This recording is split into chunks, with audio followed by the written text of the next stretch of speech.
নমস্কার প্রিয় দর্শক, আজ একটি বিশেষ দিন। আজ 22শে শ্রাবণ। আজ বিকাশ টকশোয়ের স্টুডিওয় আমরা সাথে পেয়েছি মেরি খাতুন মহাশয়াকে, যার ছোটবেলাটা পুরোই কেটেছে শান্তিনিকেতনের স্কুলে। আপনারা প্রত্যেকেই জানেন যে শান্তিনিকেতনের যে পঠন পাঠন পদ্ধতি সেটা সম্পূর্ণ আলাদা। সেখানে উনি দীর্ঘদিন পড়াশোনা করেছেন, থেকেছেন, জীবনের একটা বড় সময় উনি ওখানে কাটিয়েছেন, চাকরিও করেছেন বিশ্বভারতীতে। আজ ওনার সাথে আমরা কথা বলবো, শুনবো, জানবো ওনার জীবনের কথা। বিশ্বভারতীতে পড়াশোনার সময়কালীন ওনার জীবনটা কেমন কেটেছিল বিশ্বভারতীতে, সেই বিষয়গুলি নিয়ে শুনবো। কবিগুরুকে জানাবো শ্রদ্ধা। বিশ্বভারতীর প্রাক্তনীর মুখ থেকে শুনবো সেই সময়ের শান্তিনিকেতন কেমন ছিল সেগুলি নিয়ে। পজিটিভ বার্তায় ওনাকে জানাই অনেক অনেক স্বাগত। কবির প্রতি শ্রদ্ধাঞ্জলি আমরা আজ এইভাবেই শুরু করতে চলেছি। নমস্কার ম্যাডাম। নমস্কার। আজ 22শে শ্রাবণ। এই দিনটি কবির মহাপ্রয়াণের তাৎপর্য নিয়ে আমাদের জীবনে ফিরে আসে বারবার। অঝোর ঝরা শ্রাবণের এমন একটা দিনে রবীন্দ্রনাথ বিদায় নিয়েছিলেন আমাদের কাছ থেকে। আবার ফিরেও এসেছেন 22শে শ্রাবণ। শান্তিনিকেতন, শ্রীনিকেতন তথা আশ্রমবাসীদের কাছে এই দিনটির একটি স্বতন্ত্র তাৎপর্য মাত্রা আছে। শান্তিনিকেতনে প্রথম বৃক্ষরোপণ উৎসবের সূচনা হয়েছিল কবির 64 বছরের জন্মদিনে 1925 সালে। 1932 বঙ্গাব্দে 25শে বৈশাখ নিজের আবাসস্থল স্থলে উত্তরায়ণের পথের ধারে পঞ্চবটী প্রতিষ্ঠা ছিল রবীন্দ্র জন্মদিন উৎসবের প্রধান অঙ্গ। কবি রোপণ করেছিলেন অশ্বত্থ, বট, বেল, অশোক ও আমলকি, এই 5টি গাছের চারা। নিজের জীবনকালেই কবি বহুবার পালন করেছেন বৃক্ষরোপণ উৎসব। তার মৃত্যুর পরে সেই বৃক্ষরোপণের দিনটি স্থির হয়ে গেল 22শে শ্রাবণ। সেই থেকে প্রতীকী আচার অনুষ্ঠানের মধ্যে দিয়ে বৃক্ষচারা রোপিত হয় আশ্রম চত্বরে। পৃথিবীর এই যে মরুবিজয়ের বৃক্ষ, তাকেই রবীন্দ্রনাথ দেখেছেন আদি প্রাণ হিসাবে। কবির কাছে বৃক্ষ বন্দনার মানে ছিল প্রাণের উপাসনা। এখন সারা দেশ জুড়ে বৃক্ষরোপণ মহোৎসব চলছে। আমাদের শান্তিনিকেতন মেডিকেল কলেজের কর্ণধার মলয় পীঠ বছরে 1 কোটি গাছ রোপণের যে সামাজিক এবং সৃজনের কর্মযজ্ঞ চালাচ্ছেন, সেটাকে আমরা আন্তরিকভাবে শুভেচ্ছা এবং অভিনন্দন জানাই ওনাকে। বৃক্ষকে ভালোবাসা, প্রকৃতির সঙ্গে আত্মিক অনুভবের নন্দীপাঠ শুরু করা সকল মানুষের উচিত। এটাই তিনি মানুষকে বুঝিয়েছেন। আর তাই বৃক্ষরোপণের উৎসবকে তিনি অবশ্য পালনীয় অনুষ্ঠানের অন্তর্গত করে গেছেন। সেজন্যই তো 22শে শ্রাবণ কবির মহাপ্রয়াণ নয়, বৃক্ষ বন্দনার মধ্যে দিয়ে রবীন্দ্রনাথকে আমাদের ফিরে পাওয়ার দিন। খুব ভালো লাগলো ম্যাডাম, খুব সুন্দরভাবে বললেন। বিশ্বভারতীতে 22শে শ্রাবণ, যেদিন কবিগুরুর প্রয়াণ দিবস, সেই দিনই পালিত হয় বৃক্ষরোপণ কর্মসূচি। এই বৃক্ষরোপণ কর্মসূচির একটি জগৎবিখ্যাত গান রবীন্দ্রনাথ ঠাকুর নিজেই রচনা করেছিলেন, মরুবিজয়ের কেতন। মরুবিজয়ের কেতন ওরাও এই গানটির মধ্যে দিয়ে সেখানে প্রসেশন শুরু হয় এবং কিছু কিছু গাছ রোপণ করা হয়। সন্তান স্নেহে সেই গাছটিকে নিয়ে যাওয়া হয় রোপণ স্থলে এবং বৃক্ষরোপণ কর্মসূচি সেখান থেকে আরম্ভ হয়। আমরা শুনবো ম্যাডামের কথা। আপনারা প্রত্যেকেই শুনলেন যে ছোটবেলাটা ওনার বিশ্বভারতীতে কেটেছে। আজ সারা দেশ জুড়ে বিশ্বভারতীর এই যে ভাবধারা, বৃক্ষরোপণ কর্মসূচি অনেক জায়গায় পালিত হয়, কিন্তু শান্তিনিকেতনের ঐতিহ্য বোধহয় সবাইকেই টানে। তাই বহু পর্যটন সমাগম ঘটে এই প্রসেশনটি দেখতে, যেটা 22শে শ্রাবণ শান্তিনিকেতন প্রাঙ্গণে অনুষ্ঠিত হয়। ম্যাডাম, আমি আপনার থেকে শুনবো যে ছোটবেলায় যখন বিশ্বভারতীতে পড়লেন, আপনি কি বোলপুরেই বা শান্তিনিকেতনেই কি জন্মেছিলেন? হ্যাঁ, আসলে আমার জন্মস্থান হচ্ছে শ্রীনিকেতন, মানে সুরুল থেকে 1.5 কিলোমিটার দূর মহিদাপুর গ্রামে। ওখানে আমার জন্ম। ওখানে প্রাইমারি ক্লাস 4 পর্যন্ত পড়ার পরে আগে একটা শিক্ষা সত্রতে আমি পড়ি। তখন একটা অ্যাডমিশন টেস্ট ছিল। সেই অ্যাডমিশন টেস্টে যোগ্যতার ভাবে উত্তীর্ণ হওয়ার পরে আমি ওখানে ক্লাস 5 থেকে ভর্তি হই। তারপরে আমার বিশ্বভারতীর সঙ্গে পরিচয়। প্রথম যেদিন স্কুলে যাই, তো সেটা একটা ছিল গ্রাম্য পরিবেশে মানুষ হওয়া, তারপরে এসে একটা টাউন ঘেঁষা জায়গায় আসা, এবং সেখানে কথাবার্তাও গ্রামের কথাবার্তা থেকে একটু আলাদা। তো সব জায়গায় একটা কিছু ভয় ভয় ভয় ভয়, হ্যাঁ, যে এই বুঝি এরা কি বলছে, মানে কথাগুলো। তখন আমাদের গ্রাম্য ভাষা আলাদা, টাউনে এসে মানে শ্রীনিকেতনে যখন শিক্ষাসত্রে ভর্তি হই তখনও একটা মানে কি ছিল একটা ভয় ভয় ভাব। তারপর আস্তে আস্তে আস্তে আস্তে বন্ধুদের সাথে মিশে, স্যাররা খুবই সাপোর্টিং ছিলেন আমাদের। তখন প্রদ্যুৎ স্যার ছিলেন আমাদের, উনি প্রিন্সিপাল ছিলেন। তো একটা ছোট্ট ঘটনা বলি, যে আমরা তখন ক্লাস 6-এ পড়ি। তো আমাদের স্যার না আসলে কি হতো, আমরা তো দাদা বলি, মানে আমাদের মানে কি শান্তিনিকেতনের পঠন পাঠনটা এমনই একটা, যে আমাদের স্টুডেন্টদের মধ্যে স্যার বা ম্যাডাম এটা কখনোই ছিল না। আমরা মানে কি ম্যামদেরকে দিদি এবং স্যারদেরকে, যেরকম ধরেন যে চন্দন স্যার আমাদের ভূগোল নিতেন, তো আমরা যেহেতু স্যার বলি, কিন্তু আমরা তখন দাদা বলতাম, যেটা এখনও আমরা বলি।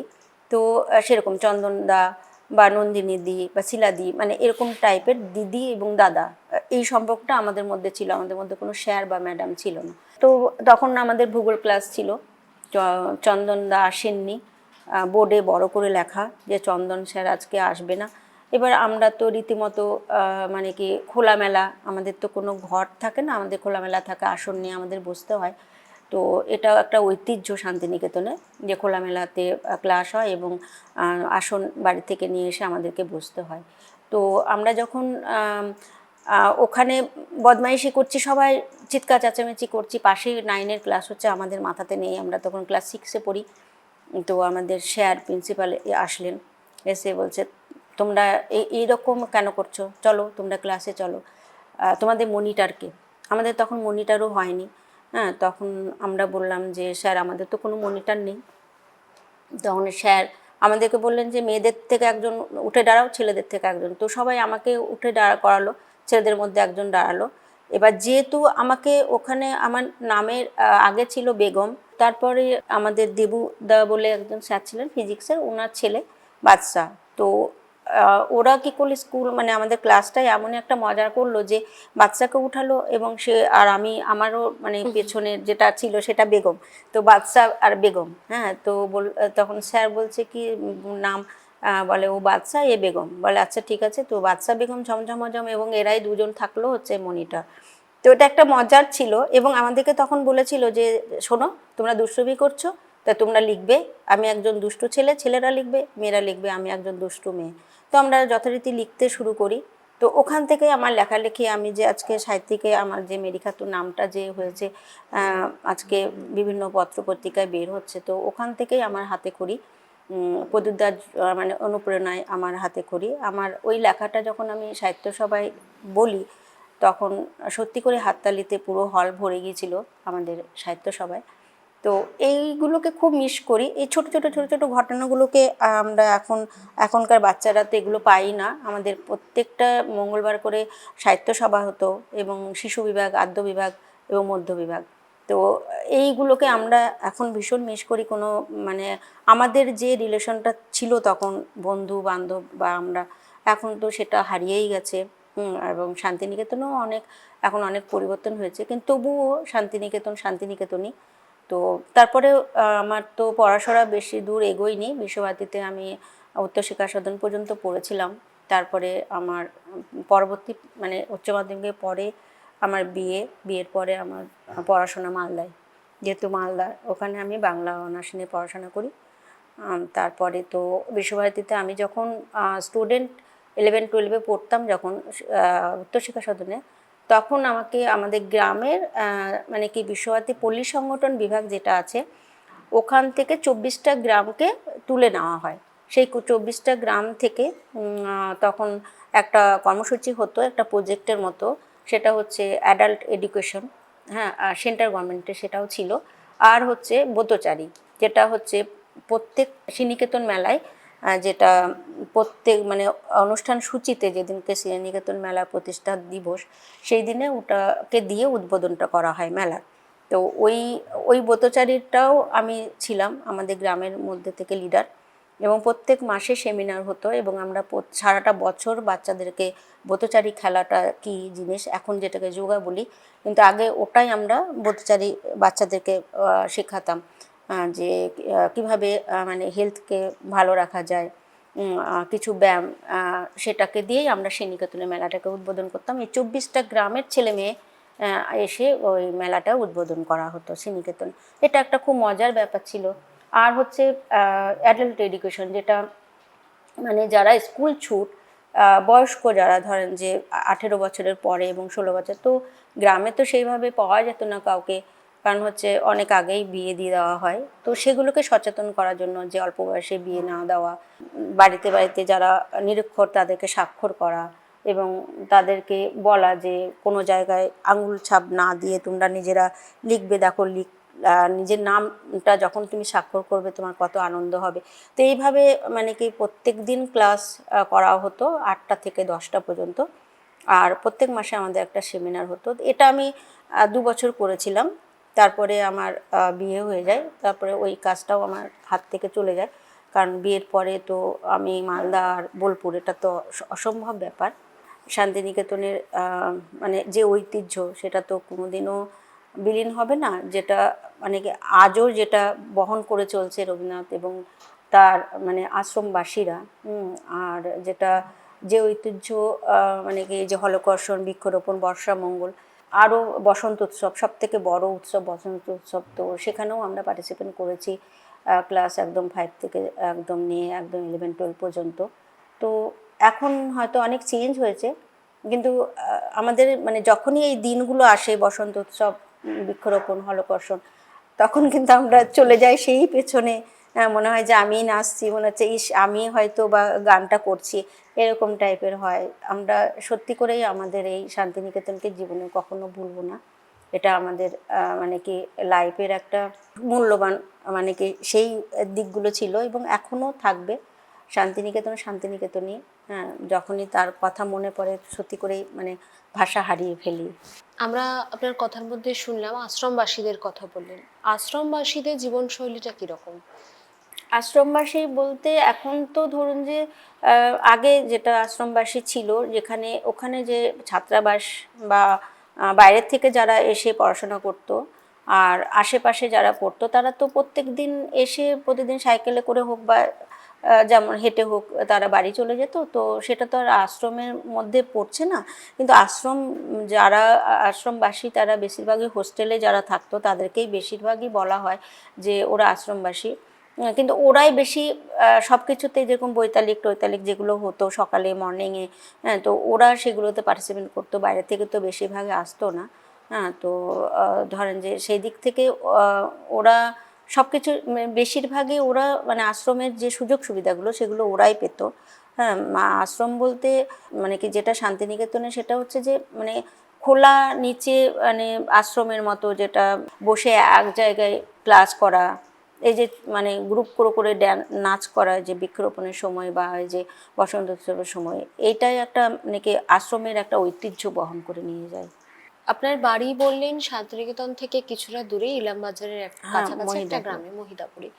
ওখান থেকে যে কতগুলি গ্রামকে সিলেক্ট করা হয়েছিল, 24টি 24টা। গ্রামকে, তারপর আপনাকে একটি কাজ দেওয়া হয় যেখানে মহিলা মানে অ্যাডাল্ট এডুকেশন এবং বাচ্চাদের ব্রতচারী। ব্রতচারী শেখানোর জন্য। ব্রতচারী আমরা সকলেই জানি গুরু সদয় দত্তের একটি বড় ইনিশিয়েটিভ, যেটা বর্তমানে খুব কম ছেলে মেয়েকেই করতে দেখা যায়। হ্যাঁ। আজকের দিনের ম্যাক্সিমাম ছাত্রছাত্রী যেহেতু ইংরাজি মাধ্যম স্কুলে পড়ে, তো সেই একটা জায়গা বদলে গেছে।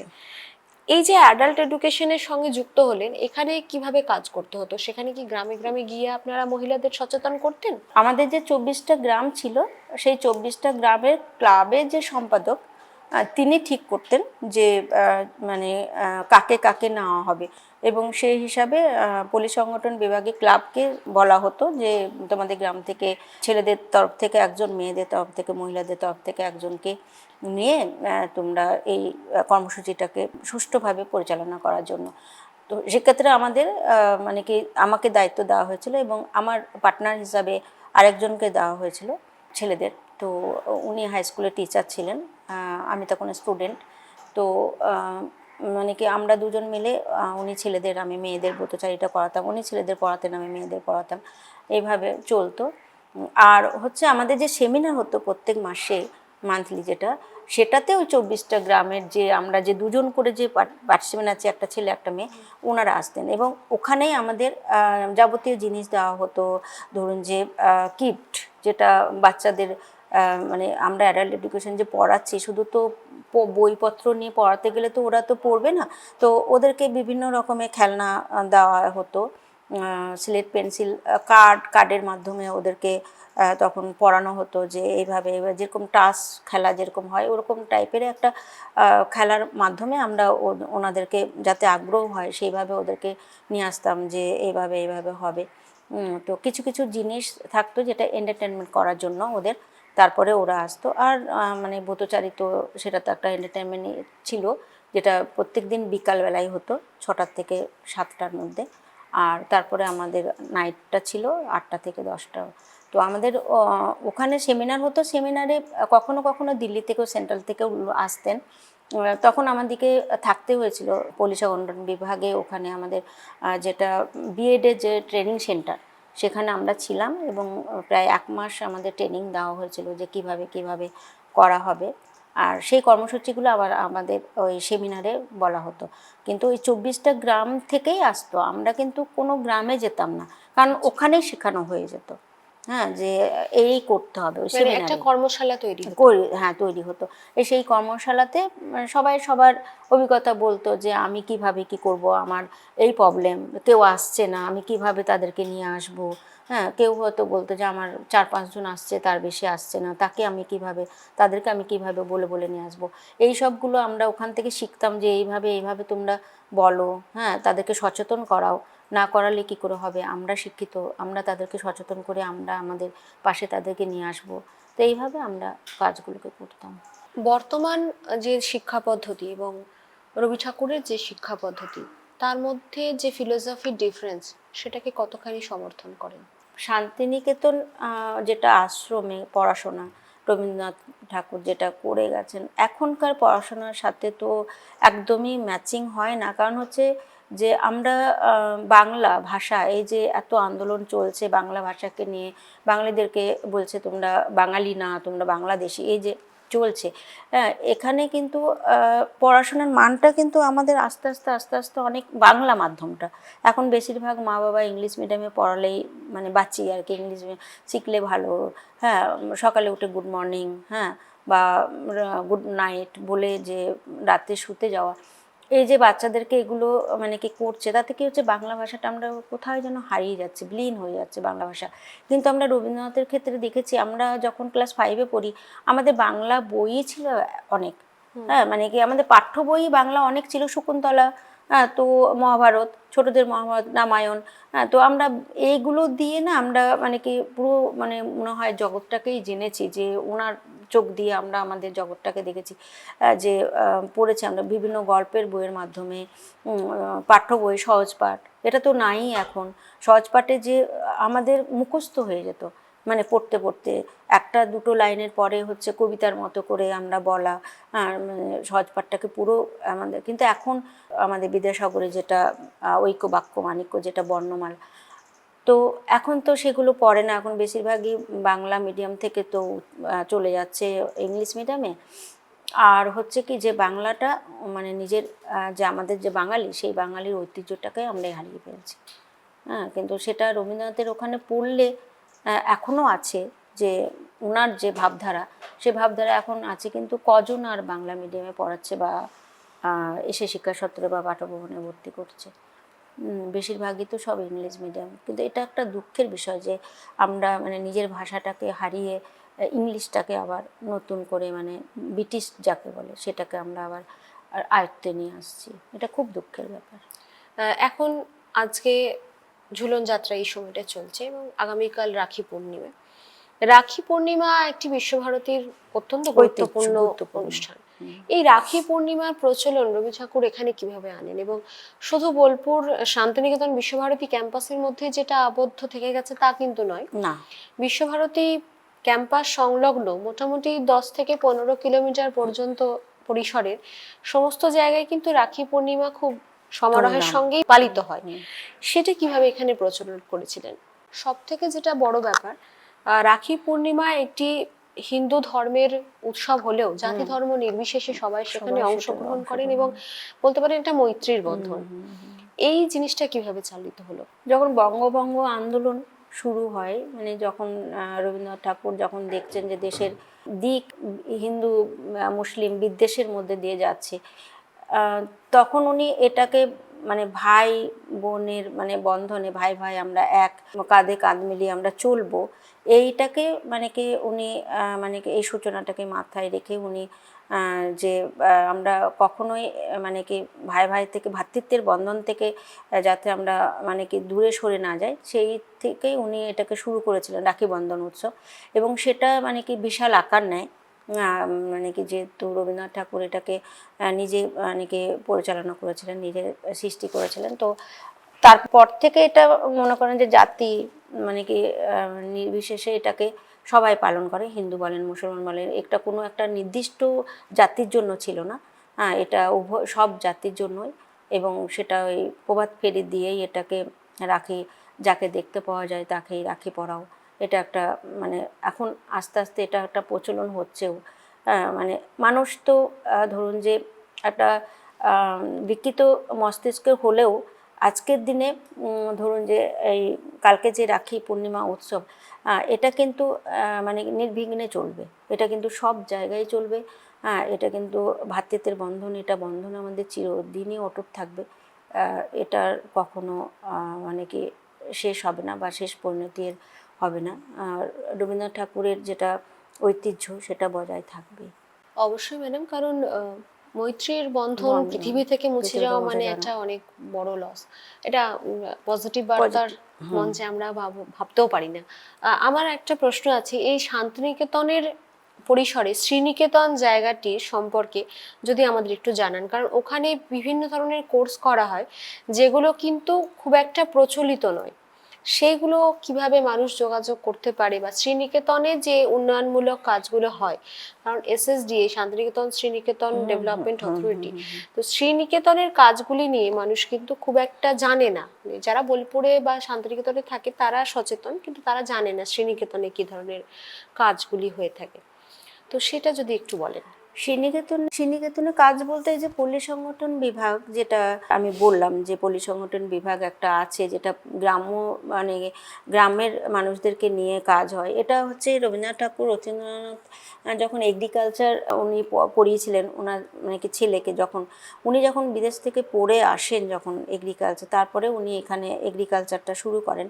আর তখন থেকেই ওখানে এগ্রিকালচারের সাথে সাথে শ্রীনিকেতনে একটা কুঠি বাড়ি উনি স্থাপন করেছিলেন, সুরুলে একটা কুঠি বাড়ি স্থাপন করেছিলেন। সেখানে বিভিন্ন ধরেন যে পশু, হাঁস মুরগি, হ্যাঁ বিভিন্ন রকমের পশুপালিত ওদেরকে নিয়ে তিনি অনেক গ্রামে গ্রামে গিয়ে অনেক অনুষ্ঠান করেন, যে এ পশুপালিত করে মানে হাঁস মুরগি বা গরু, মহিষ বা বিভিন্ন ধরনের চাষের যেসব জিনিস, সেগুলোকে নিয়ে উনি একটা কর্মসূচি করেছিলেন। এবং সেটা ওই যে গ্রামে গ্রামে যে 24টা গ্রাম আমি বলছি, এই 24টা গ্রাম কিন্তু মানে কি পল্লী সংগঠন বিভাগের সঙ্গেই যুক্ত। তার মধ্যে মহিদাপুর আছে, নূরপুর, সুখপুর, রায়পুর আরও আছে। তো এই গ্রামে কিন্তু যে বললাম না যে গ্রামের যে সম্পাদকগুলো থাকে, ক্লাবের সম্পাদক, তাদের কাছেই কিন্তু শ্রীনিকেতনের পল্লী সংগঠন বিভাগে কি কি কাজ এবং গ্রামের লোকেরা কিভাবে শ্রীনিকেতনের সাথে যুক্ত হয়ে ওই কাজগুলোকে করবে, এগুলো কিন্তু সেই ক্লাবের সম্পাদককেই বলা হয়। তাদেরকে নিয়ে একটা কর্মসূচি উনি করেন, কর্মশালা করেন। এই বিষয়গুলি নিয়ে যদি কেউ জানতে চায়, হ্যাঁ আমি প্রথমেই বললাম যে যারা বোলপুরে থাকে তারাই কেবল শ্রীনিকেতনের কর্মসূচিগুলি সম্পর্কে অবগত হতে পারে। যদি কেউ এগুলো নিয়ে বিস্তারিত জানতে চায় তাহলে শ্রীনিকেতনের যে ওখানে পল্লী সংগঠন বিভাগে সেখানে যোগাযোগ করতে হবে, অধ্যক্ষ পল্লী সংগঠন বিভাগের, ওনার সাথে যোগাযোগ করতে হবে। এবার আমার মনে হয় না যে ধরুন যে আদার্স যারা শ্রীনিকেতন এবং শান্তিনিকেতন ডেভেলপমেন্ট মন্ডলের যে গ্রামগুলো পড়ছে না, সেগুলো এই সুযোগগুলো পাবে। হ্যাঁ, কারণ হচ্ছে যে আমাদের সময় তো 24টা গ্রাম ছিল, এখন জানি না হয়তো বেড়েছেও বা কমেছে। আমার তো অনেক আগেই বিয়ে হয়ে গেছে, তো আমি তো এর মধ্যে এখন মানে অতটা বলতে পারবো না, কিন্তু আমাদের সময় 24টা গ্রাম ছিল। সেই 24টা গ্রামে সব কিছুই সুযোগ সুবিধা পেত, যেরকম লাইব্রেরি, প্রত্যেকটা গ্রামে একটা করে লাইব্রেরি হয়েছে, সেটা বিশ্বভারতী থেকে গ্রামের মানে কি গ্রামের সম্পাদকই করেছেন, আরও গ্রামের ছেলেপেলে নিয়ে। কিন্তু শ্রীনিকেতন পল্লী সংগঠন সাহায্য করেছে বিভিন্ন রকম। এবং আমাদের সময় কি হতো, জাপান থেকে একটা লাইব্রেরির গাড়িই ছিল, যেটা জাপান থেকে দেওয়া হয়েছিল। সেই গাড়িটার মানে বিভিন্ন ধরনের বুক নিয়ে গ্রামে গ্রামে যেত। কিন্তু এখন আমি বলতে পারছি না যে এখন সেই পদ্ধতিগুলো আছে কিনা বা সেই সুযোগগুলো আছে কিনা। কিন্তু আমার তো মনে হয় যে পল্লী সংগঠন বিভাগে যে যে আওতায় পড়ছে গ্রাম, সেই গ্রামগুলোই পায় এই সুযোগগুলো। অনেক ধরনের কোর্সও পড়ানো হয়, যেমন তার মধ্যে এগ্রিকালচার অন্যতম, হর্টিকালচার এগুলো ওখানে আছে। একই সাথে rural management development, rural development, এই ধরনের যে বিএসডব্লিউ, এমএসডব্লিউ, এগুলো সবই ওখানে আছে। তো সেই সমস্ত কিছু বিষয় নিয়ে যদি কেউ জানতে চায় তাহলে তারা ওখানেই সরাসরি যোগাযোগ করতে পারবে। রবীন্দ্রনাথ ঠাকুরের পড়াশোনার যে দর্শন বা ফিলোসফি ওনার যে আমরা শুনছি, সেটা সম্পূর্ণভাবেই পৃথক এবং গ্রামীণ মানুষের আর্থিক স্বনির্ভর করার লক্ষ্যে ওনার সমস্ত ধরনের কর্মসূচি। আজকের রবীন্দ্রনাথ ঠাকুরের প্রয়াণ দিবসে এসে আমরা ওনার স্মৃতিচারণায় অনেকগুলি কথা শুনতে পেলাম। আপনি যেহেতু প্রাক্তনী ওখানকার, এবং একই সাথে সাথে ওখানের কাজও করেছেন। তো এই যে ভাবধারা নিয়ে ওনার যে চিন্তা ভাবনা, ওনার যে দর্শন, বর্তমানে এখনো সেই ধারা অব্যাহত আছে। এবং যারা আশ্রমবাসী তারা প্রত্যেকেই এটা নিয়ে নিরন্তর তাদের চেষ্টা, তারা কাজ করে চলেছেন। বর্তমানে যারা ছাত্রছাত্রী ওখানকার, বিশেষত রবীন্দ্রনাথ ঠাকুরের যে সঙ্গীত ভবন এবং কলা ভবন, তার যে ছাত্রছাত্রীদের যে কাজ, তাদের যে অনুষ্ঠান, সেটা মনে হয় পৃথিবীর থেকে অন্যতম আকর্ষণ।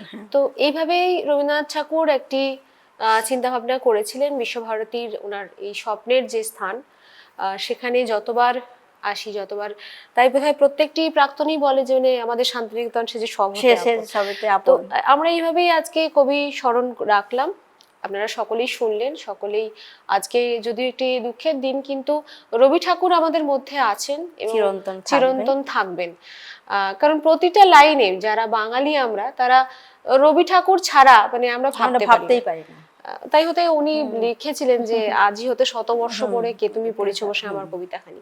তো এটা এই ভাবনা চিন্তা নিয়ে ওনাকে স্মরণ করে আজকে আমাদের এই অনুষ্ঠান আমরা এখানে শেষ করব। আপনারা পজিটিভ বার্তার সঙ্গে যুক্ত থাকুন, এরকম নিত্য নতুন তথ্য আমাদের সঙ্গে যুক্ত থাকুন, তথ্য পেতে আমাদের সঙ্গে সংযুক্ত হন। সকলে ভালো থাকবেন, সুস্থ থাকবেন। মারিয়া ম্যাডামের জন্য রইল আমাদের তরফ থেকে অনেক অনেক শুভকামনা। ওনার লেখা আরো সমৃদ্ধ করলো আমাদের, ওনার নিজের লেখা কিছু বক্তব্য দিয়ে আজকে আমরা অনুষ্ঠানটি শুরু করেছিলাম। সকলে ভালো থাকবেন, পজিটিভ বার্তার সঙ্গে যুক্ত থাকবেন। নমস্কার।